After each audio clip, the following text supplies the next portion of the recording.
ব্রহ্মপুত্রের ভাঙন যেন কিছুতেই থামছে না।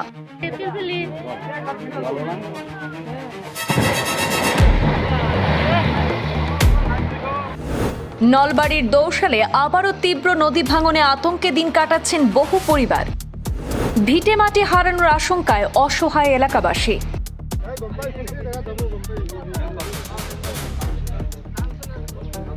আসামের নলবাড়ি জেলার দৌশাল এলাকায় ব্রহ্মপুত্র নদের তীব্র নদী ভাঙন নতুন করে উদ্বেগের সৃষ্টি করেছে। নদীর প্রবল স্রোতে প্রতিদিনই ভেঙে যাচ্ছে জমি, বসতভিটা এবং চাষের ক্ষেত। অনেক পরিবার ভবিষ্যৎ নিয়ে অনিশ্চয়তার মধ্যে দিন কাটাচ্ছেন। স্থানীয়দের আশঙ্কা, দ্রুত কার্যকর ব্যবস্থা না নিলে আরও বিস্তীর্ণ এলাকা নদীগর্ভে একেবারে বিলীন হতে পারে। এই পরিস্থিতিতে ভাঙন কবলিত এলাকা পরিদর্শনে যান আসাম প্রদেশ কংগ্রেস কমিটির প্রাক্তন সাধারণ সম্পাদক এবং জ্যেষ্ঠ কংগ্রেস নেতা আনোয়ার আহমেদ। তিনি ক্ষতিগ্রস্ত পরিবারগুলির সঙ্গে কথা বলেন, তাদের সমস্যার কথা শোনেন এবং বাস্তব পরিস্থিতি সরজমিনে পর্যবেক্ষণ করেন। পরে সংবাদ মাধ্যমের সঙ্গে কথা বলতে গিয়ে আনোয়ার আহমেদ বলেন, দৌশাল এলাকায় নদী ভাঙন রোধে সরকারকে আর দেরি না করে এবার তাড়াতাড়ি স্থায়ী সমাধানের উদ্যোগ নিতে হবে। তিনি জল সম্পদ বিভাগকেও দ্রুত প্রয়োজনীয় সুরক্ষা ব্যবস্থা গ্রহণের আশ্বাস জানান, যাতে আরও ক্ষয়ক্ষতি এড়ানো সম্ভব হয়। এদিকে নদী ভাঙনে আতঙ্কে দিন কাটানো স্থানীয় বাসিন্দাদের একটাই আবেদন, অস্থায়ী নয়, এমন স্থায়ী ব্যবস্থা করা হোক যাতে প্রতি বছর একই দুর্ভোগের মুখোমুখি যাতে তাদের আর না হতে হয়। চাওক, আজি মই এইখিনি যিখিনি জেগালৈ আহিছোঁ, এইখিনি জেগা নলবাৰী জিলাৰ ভিতৰত পৰে, নলবাৰী জিলাৰ অন্তৰ্গত। কিন্তু ইয়াতে যিখিনি মানুহ বসবাস কৰি আছে, এইখন ৰৌমাৰী গাঁও, ইয়াৰে মানুহখিনি আকৌ ভোটাৰ হ'ল আপোনাৰ চেঙা সমষ্টিৰ। এতিয়া এওঁলোকক বিধায়ক, আমাৰ চেঙা সমষ্টিৰ বিধায়ক আহিছিল, চাই গৈছিল। সমস্যাটো হৈছে কি যে ভৌগোলিক যিটো দিশ এই অঞ্চলটোৰ, ভৌগোলিক দিশটো হিচাপে যদি আমি চাবলৈ যাওঁ, ইয়াৰে ক্ষয় ক্ষতিৰ দায়িত্বটো নলবাৰী জিলাৰ পৰে, যিটো এওঁলোকৰ পৰা মই বুজি পালোঁ। আৰু যদি ভোটাৰ হিচাপে চাবলৈ যায়, এইটো চেঙা সমষ্টিৰ পৰে। এতিয়া আজি আমি চাৰিওপিনে লক্ষ্য কৰিছোঁ যে অসমত আজি 4খন জিলা বিভিন্ন ধৰণত ক্ষতিগ্ৰস্ত হৈছে। মানুহৰ আজি নানা ধৰণৰ দুখে কোলাই পাছে নদৰা অৱস্থা হৈছে।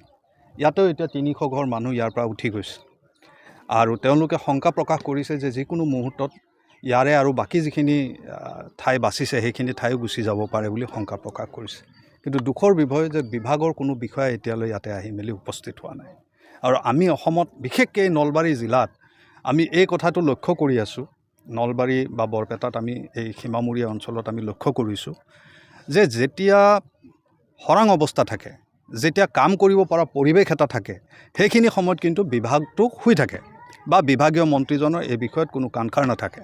কিন্তু যেতিয়াই এই দুৰ্যোগ আহে, তেতিয়া তাৰমানে পাৰ্কোপাইন কিবা কিবি হয়তো খুব এটা যদি আজি আপোনালোকৰ মাধ্যমেৰে এই কথাটো যদি প্ৰকাশ পায়, হয়তো কালি বিভাগ আহিব পাৰ্কোপাইন কৰিব। কিন্তু ইয়াৰ সমস্যাটো কেৱল পাৰ্কোপাইন নহয়, ইয়াৰ এটা দীঘলীয়া সমস্যা যদি সমাধান কৰি দীঘলীয়া এটা ব্যৱস্থা কৰিব লাগিব, যিটো ব্যৱস্থাৰ মাধ্যমত এই মানুহখিনিয়ে যি ইয়াতে ঘৰ বাৰী কৰি আছে, এটা ঘৰ বনোৱা মানুহৰ সপোন থাকে, আৰু সেই ঘৰ যদি ৰাতাৰাতিৰ ভিতৰত তুলি নিব লগা হৈ যায়, তেতিয়া ইয়াৰ মানুহখিনিৰ কি বেদনা হ'ব পাৰে।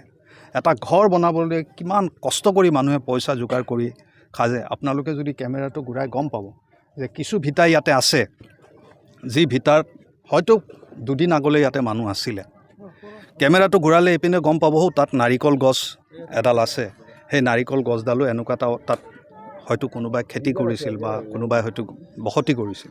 আজি এই অৱস্থাটো কিয় হ'ব পালে?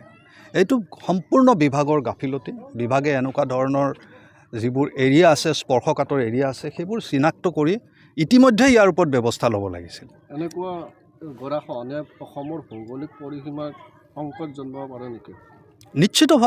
নিশ্চিতভাৱে এই সংকটৰ সৃষ্টি কৰিব। আজি এইখিনি মানুহ 300 মানুহ উঠি গৈছে। এই 300 মানুহৰ লগত তেওঁলোকৰ হাঁহ উমনিয়াটো আছে, তেওঁলোকৰ ইয়াতে খেতি পথাৰ আছে, তেওঁলোকৰ ইয়াতে আপোনাৰ ফিচাৰী আছিল বা তেনেকুৱা ধৰণৰ তেওঁলোক আছিল, যিটো তেওঁলোকে জীৱিকা নিৰ্বাহ কৰিছিল। আজি এই মানুহখিনিৰ অৱস্থা নাই। আজি এইখিনি মানুহ এনেকুৱা এটা অৱস্থা হৈছে, ৰৌমাৰী ভোটাৰ হিচাপে ক'ৰ, ভোটাৰ হিচাপে চেঙা, আৰু অঞ্চলটো হিচাপে ক'ৰ, নলবাৰী। গতিকে আমি চৰকাৰক আমি এইটো আহ্বান জনাওঁ যে সীমাটো হৈ থাকিব, অতি শীঘ্ৰে এই মানুহখিনিৰ কাৰণে যাতে আৰু যিখিনি সহায় নিলে যাতে আৰু যাতে সহায় লৈ নাযায়, তাৰ কাৰণে অতি শীঘ্ৰে ব্যৱস্থা হাতত ল'ব লাগে। আৰু অনাগত দিনত যে চুৰ গ'লে বুদ্ধি বৰষুণ গ'লে জাপি তেনেকুৱা ধৰণৰ যাতে এটা পৰিৱেশ নহওক এতিয়াতে যাতে চৰকাৰ সচেতন হয় বিভাগীয় বিষয়াসকল যাতে সচেতন হয় সেয়ে আমি আহ্বান জনাইছোঁ